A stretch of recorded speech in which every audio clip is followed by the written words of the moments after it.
Good morning കൂട്ടുകാരെ. ഇന്ന് രാവിലെ തന്നെ കുക്കിംഗ് എല്ലാം കഴിഞ്ഞ് അടുക്കളയിൽ നിന്ന് ഇറങ്ങാമെന്നുള്ള ഉദ്ദേശത്തിലാണ് കേട്ടോ വേഗം അരിഞ്ഞു കൂട്ടുന്നത്. സാമ്പാറിനാണ് അരിഞ്ഞു കൂട്ടുന്നത്. പച്ചക്കറി എല്ലാം വിനാഗിരിയിൽ കുറച്ച് നേരം കുതിർത്ത് വെച്ചിരുന്ന് എന്നിട്ട് കഴുകിയെടുത്തതാണ്. ഈ വാങ്ങിക്കുന്ന പച്ചക്കറി ആകുമ്പോൾ നമ്മുടെ വീട്ടിലുണ്ടാക്കുന്ന പോലെ അല്ലല്ലോ, അവർ മരുന്നടിച്ചാണ് എന്തായാലും വെച്ചിരിക്കുന്നത്. അപ്പോൾ അത് കാരണം നമ്മളത് വിനാഗിരിയിലൊക്കെ ഇട്ടൊന്ന് കഴുകിയെടുക്കുന്ന സമയമുള്ളപ്പോഴെങ്കിലും അങ്ങനെ ചെയ്യുന്നത് വളരെ നല്ലതാണ് കേട്ടോ. അല്ലെന്നുണ്ടെങ്കിൽ ഭയങ്കര വിഷമല്ലേ. ഇത് നമ്മൾ കുക്ക് ചെയ്താൽ കുഴപ്പമില്ല, കുറച്ചൊക്കെ വിഷമൊക്കെ നശിച്ചു പോകുമെന്നാണ് പറയുന്നത്. എന്നാലും നമുക്കൊരു ഇതുണ്ടല്ലോ. പിന്നെ ഇതൊന്ന് ഡബ് ചെയ്യാൻ പോലും സമ്മതിക്കുന്നില്ല. മേലെയാണെങ്കിൽ ഡ്രില്ലിങ് കാരണം എനിക്ക് വീഡിയോ പോലും ഒന്ന് എഡിറ്റ് ചെയ്യാനോ ഒന്ന് ഡബ് ചെയ്യാനോ ഒന്നും പറ്റുന്നില്ല. മേലെ വർക്ക് നടക്കുന്നതുകൊണ്ട് ഭയങ്കര സൗണ്ടാണ് കേട്ടോ. പിന്നെ അപ്പോൾ സാമ്പാർ വെച്ച് കഴിഞ്ഞാൽ ഒരു പച്ചക്കറി എല്ലാം കൂടി ഇട്ടാകുമ്പോൾ പിന്നെ വേറെ ഒന്നും ഉണ്ടാക്കാൻ പോകണ്ടല്ലോ. അപ്പോൾ ഞാൻ സാമ്പാറിന് വേണ്ടിയിട്ട് എല്ലാ കഷ്ണവും അരിഞ്ഞ് സാമ്പാർ ദാൽ അതിനകത്ത് ഇട്ടിട്ടുണ്ട് കുക്കറിനകത്ത് കേട്ടോ. പച്ചക്കറി എല്ലാം കൂടി അരിഞ്ഞ് ഒരുമിച്ച് തക്കാളിക്ക് എല്ലാം ഒരുമിച്ച് ഞാൻ പിന്നെ വെണ്ടയ്ക്ക് ഇടാറില്ല കേട്ടോ. വെണ്ടയ്ക്ക് ഇടുന്നൊരു മെനക്കേടാണ്, വെണ്ടയ്ക്ക് ഇടാറില്ല. പിന്നെ മഞ്ഞപ്പൊടിയും മുളക് പൊടിയും മല്ലിപ്പൊടിയും എല്ലാം ചേർത്ത് അങ്ങനെ അങ്ങ് വെക്കും. വറുത്തരച്ച സാമ്പാർ എനിക്ക് വെക്കാൻ അറിയത്തുമില്ല. എനിക്കത് കഴിച്ചിട്ടുണ്ട്, പക്ഷേ എനിക്ക് ഇഷ്ടപ്പെട്ടിട്ടില്ല. അതുകൊണ്ട് ഞാൻ ഇത് തന്നെയാണ് വെക്കാറ് കേട്ടോ. മുളക് പൊടി കുറച്ചിട്ട് മല്ലിപ്പൊടിയൊക്കെ ഏറെ ഇട്ടുള്ള സാമ്പാറല്ലേ. ഞങ്ങളുടെ നാട്ടിലൊക്കെ ഈ സാമ്പാറാണ് കൂടുതൽ എല്ലാവരും വെക്കാറ്.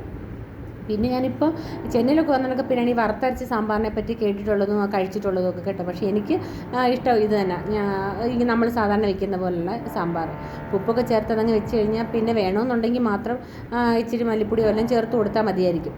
പിന്നെ ഞാൻ കായത്തിൻ്റെ കാര്യം പറഞ്ഞു കഴിഞ്ഞാൽ ഈ കഷ്ണക്കായ ഇടുന്ന എനിക്ക് ഭയങ്കര വലിയൊരു പരിപാടിയായിട്ട്. ഞാൻ പൊടിയാണ് സാധാരണ ചേർക്കാറ്. ശരി, കഷ്ണക്കായ മേടിച്ചിട്ടുണ്ടായിരുന്നു. അപ്പോൾ എന്നാൽ ഒന്ന് ഇട്ട് നോക്കാമെന്ന് വെച്ചാൽ ചെറുതായിട്ടൊരു പീസ് കട്ട് ചെയ്ത് ഇടുകയാണ്. പിന്നെ പോരാത്തത് പിന്നെ പൊടിയായിട്ടുള്ളത് നമുക്ക് ലാസ്റ്റ് ചേർക്കാമല്ലോ എന്ന് വിചാരിച്ചിട്ട്. അപ്പോൾ അങ്ങനെ സാമ്പാറിൻ്റെ അങ്ങാക്കി.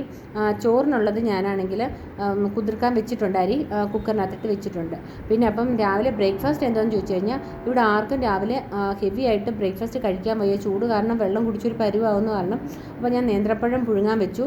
മാങ്ങ എടുത്തിട്ട് ഷേക്ക് അടിക്കാം, പിന്നെ മുട്ട പുഴുങ്ങിയതും ആക്കാം. പിന്നെ അപ്പോഴാണ് എൻ്റെ ഫ്രണ്ട് വന്നിട്ട് കുറച്ച് സേവ കൊണ്ടു തന്നത്. സേവ നമ്മുടെ ഈ വേർമിസിലില്ലേ അത് വെച്ചിട്ടുണ്ടാക്കുന്ന പ്ലെയിൻ വെച്ചിട്ടുണ്ടാക്കുന്ന നല്ല ടേസ്റ്റ് ആയിട്ടോ.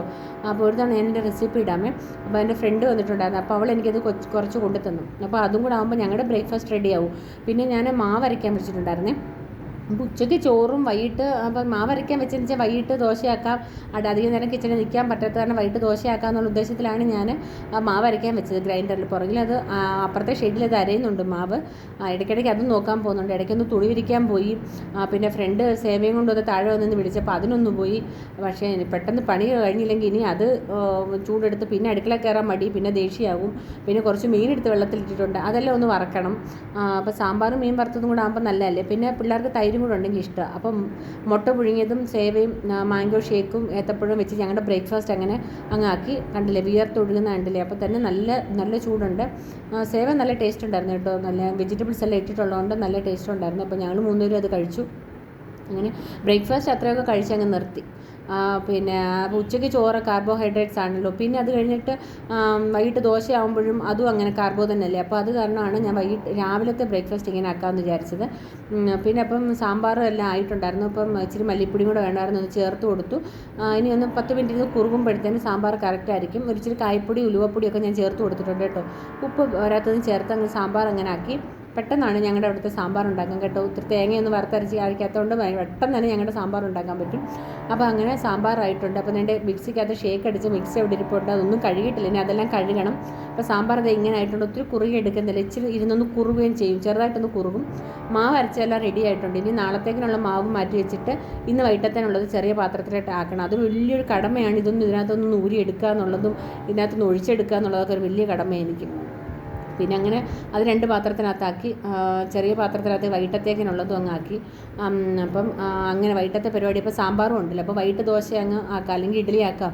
മക്കളുടെ ഇഷ്ടം എന്താണെന്ന് വെച്ചാൽ അതനുസരിച്ച് അങ്ങ് വൈകിട്ട് ദോശയാക്കിയ പിന്നെ എഗ് ദോശ വേണമെന്ന് പറഞ്ഞാൽ അവന്മാരങ്ങ് തുടങ്ങും. അപ്പോൾ അങ്ങനെ അതും അങ്ങ് ആയിട്ടുണ്ട്. മീനാണെങ്കിൽ ഞാൻ ഇടയ്ക്ക് മീൻ വറക്കാനും വെച്ചു, മീനും ആയിട്ടുണ്ട്. അപ്പം മീൻ വറുത്തത് സാമ്പാറും കൂട്ടി കുശാലായിട്ട് ഉണ്ണാം. അപ്പോൾ അടുത്ത വീഡിയോ കാണാമേ. ബൈ.